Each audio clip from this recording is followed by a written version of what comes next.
Afternoon all. I hope you lot appreciate the sacrifices I go through to bring you this content.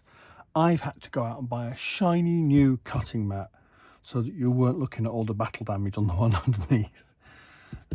This is one of Tamiya's finest. Right, I thought we might have a little conversation about seat belts. Seat belts are not something we all love. There we go. We don't necessarily love doing them in our 72nd cat aeroplanes. We don't like doing them in our 48 scale aircraft. We really don't like doing them in F1 cars. And here is the P34 that was built for the challenge. The paintwork has started to craze, incidentally. You will see this has a set of Tamiya's quick and easy set belts in there. Ulan's ones in blue. With an open cockpit car, seat belts are visible, you know, and there's not a lot you can do to change that.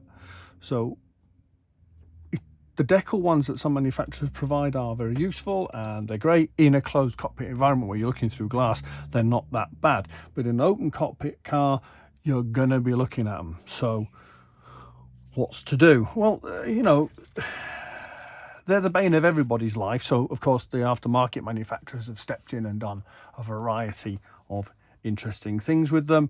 So here's some examples. These are the three that these are my fallback three. Okay, so Ukrainian scale car productions, racing seatbelt set. That's the bonnet pins. I don't know why I picked that one up. This is a set of black belts with photo etched fret.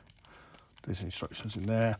This is Motorbits. Motorbits is from Yorkshire, so I have to support him, but he's a good friend as well, and he's very good at what he does. These are, again, very similar. Little photo etched fret, some belts, you know, some ribbon to make the belts. So Tamiya went a slightly different route. This is their generic 70s and 80s seatbelt set. They call it Set A.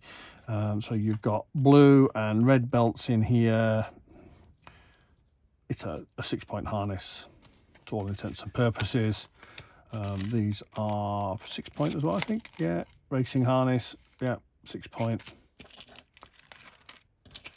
Includes decals. Yeah, so you've got belt decals in the back as there as well.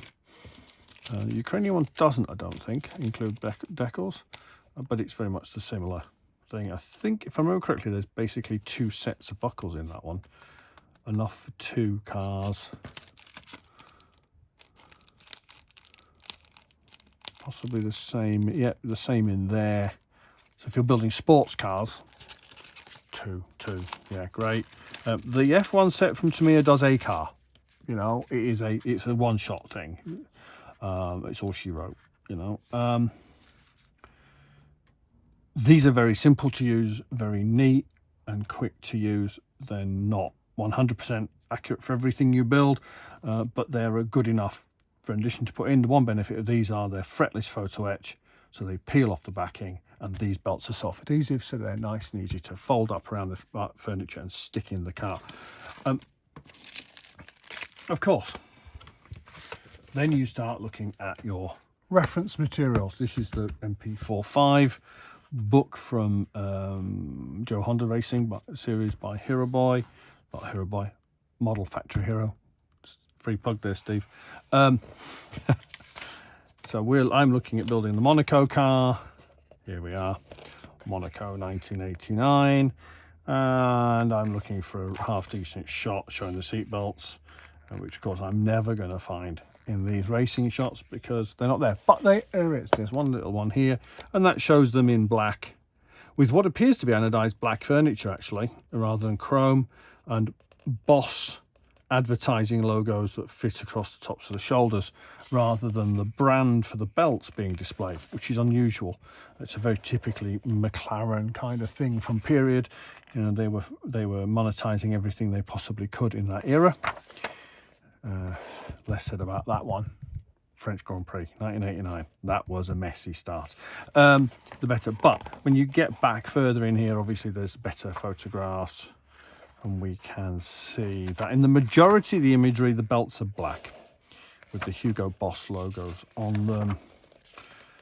Why can I never find that picture I'm looking for first time? I had it a moment ago. It's here. Here we are. Look, Boss logo, black belt.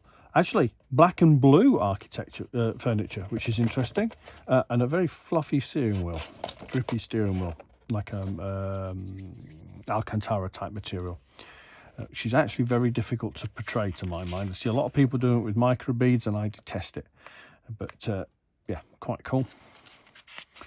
This book is, if you're looking for information on the MP45, go no further. This book is, and there you go, look, the business. So remembering, of course, period McLaren, this side section of the monocoque is visible with the bodywork on. Same with the MP42. Coming back to my conversations about the Kevlar type carbon, it's visible here as well, similar to this, but there is a paler version here which goes on the front of the monocoque. Now, I haven't got the monocoque for that even in primer yet, so that's an ongoing project that should be done by the weekend. By the end of the weekend, we'll see about that then. So I'm going to have to introduce multiple tones into my paintwork on that one. It is interesting. In this picture, it appears quite black. When you go back a couple of pages, I'll find it, the one in question, this one here, you'll see it's catching the light in a different way, and it's gone to a golden colour. So again, it's reflective of what's going on the MP42 that we've painted previously.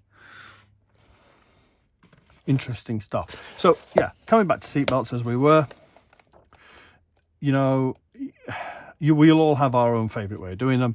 As I say, if I'm in a hurry and I'm doing something like a set of generic 80s car and I need a set of generic belts in it, then I will use the Tamiya one. Unfortunately, in this instance, they're not black. That's not the end of the world. What you could do is photocopy them on a black and white photocopier and then cut them out and use something like a spray mount type material to fit them, or even print them onto a sticker if you wanted to. But that's probably my go-to for this. In this instance, I'm going to probably use those anyway. I've got two to do. I've got the MP42 and the MP45 to do. So hence 2 sets of them, and we'll see how we get on. More later on.